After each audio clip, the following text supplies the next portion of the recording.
The 2025 government shutdown crisis averted. What is a CR bill and why is filibuster so important? Hello, everyone, and welcome to today's episode. On March 11th, the US House of Representatives narrowly passed a short-term funding bill, also known as a continuing resolution, CR, bill, with a 217 to 213 vote. On March 14th, the Senate followed suit, passing the bill with 54 votes in favour and 46 against, keeping the government funded until September 30th, 2025, the end of the current fiscal year. This means the government shutdown crisis has been temporarily avoided. But let's be clear, this wasn't an easy victory. In fact, it was quite a bumpy ride. Before the final vote, the Senate had to overcome a major hurdle, a filibuster. In a crucial procedural vote, the Senate voted 62, 38 to break the filibuster, paving the way for the final vote. Senate Majority Leader Chuck Schumer voted in favor of the CR bill, stating, "It is our responsibility to keep the government running. A shutdown would have catastrophic consequences." For sure, the Republican bill is a terrible option. It is not a clean CR. It is deeply partisan. It doesn't address far too many of this country's needs. But I believe allowing Donald Trump to take even much more power via a government shutdown is a far worse option. However, not everyone in his party agreed.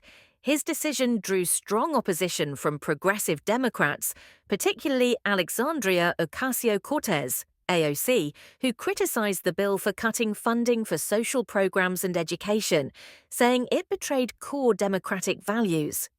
I believe that's a tremendous mistake. Yes. Why? I think, well, first and foremost, the American people, if anyone has held a town hall or has seen what has been happening in town halls, American people, whether they are Republicans, Independents, Democrats, are up in arms about Elon Musk and the actual gutting of federal agencies across the board.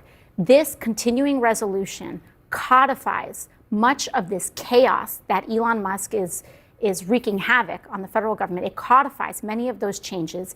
It sacrifices and completely eliminates congressional authority in order to review these impulsive Trump tariffs that he's switching on and off. And on top of that, for folks who are concerned about effectiveness in government, this Republican extreme spending bill removes all of the guardrails and all of the accountability measures to ensure that money is being spent in the way that Congress has directed for it to be spent.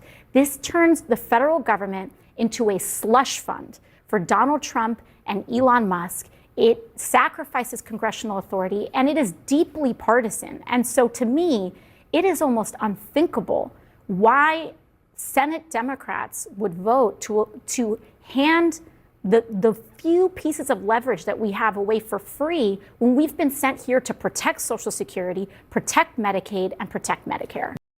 Meanwhile, former President Donald Trump publicly praised Schumer's decision, calling it the right move. They just voted to advance it. Good.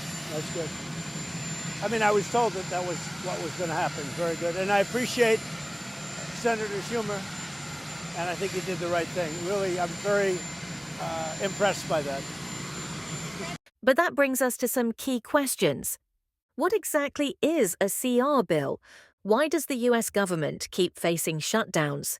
And why did the Senate have to vote twice before passing the bill? Let's break it all down. 1. What is a CR bill? Why does the government need it?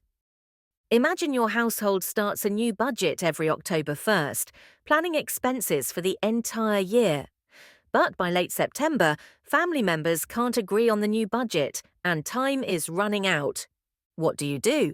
Well, the US government faces the same dilemma. Its solution, a CR bill or continuing resolution. This bill temporarily extends last year's funding levels, ensuring the government doesn't shut down while Congress continues budget negotiations. Simply put, the CR bill does two things. Short-term fix keeps the government running, avoiding a shutdown. Long-term problem, repeated reliance on CR bills disrupts long-term planning and weakens policy implementation. This time, the CR bill extends funding for another 6 months, but the underlying issues remain unresolved. 2. Why does failing to pass a CR bill lead to a government shutdown? Would a government shutdown completely paralyze the country? Not entirely, but the impact would be huge. If a CR bill fails, the government runs out of funding, forcing non-essential departments to shut down. This is known as a government shutdown. Real-world consequences of a government shutdown: unpaid federal employees. Over 800,000 government workers could be furloughed without pay. Delays in visas and passports, affecting tourism, study abroad, and immigration.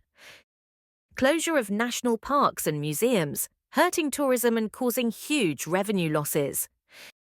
Government websites go offline, disrupting federal online services.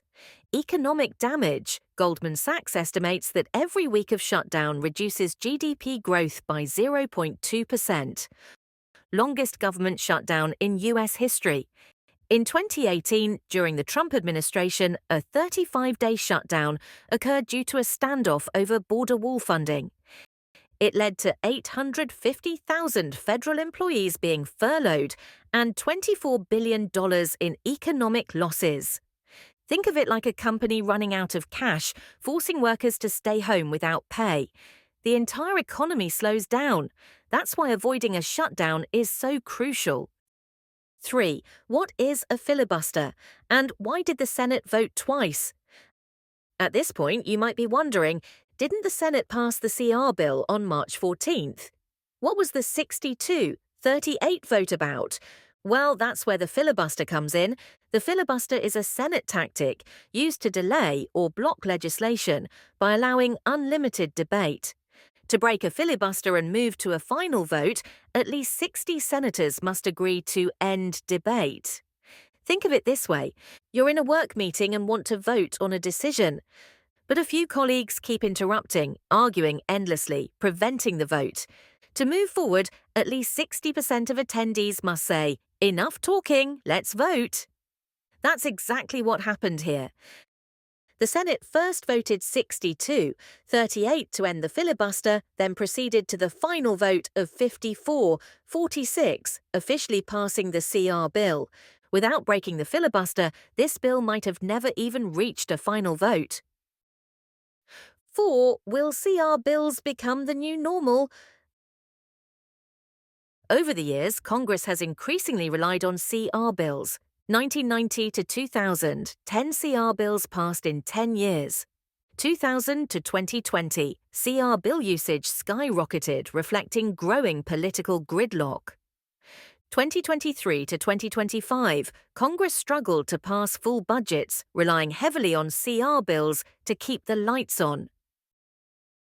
Experts warn, short-term, CR bills will continue to be used as temporary fixes. Long-term, relying too much on CR bills could create financial instability and weaken economic confidence. Final thoughts: this CR bill successfully prevented a government shutdown, but it didn't solve the core problem. If Congress fails to agree on a full budget, the US may face another financial deadlock soon. This situation doesn't just impact federal employees and government operations. It has serious consequences for the economy and financial markets. What do you think? Is the CR bill a necessary solution or just a symptom of a bigger problem? Let us know in the comments below. If you enjoyed today's content, don't forget to like, share, and subscribe. See you in the next episode.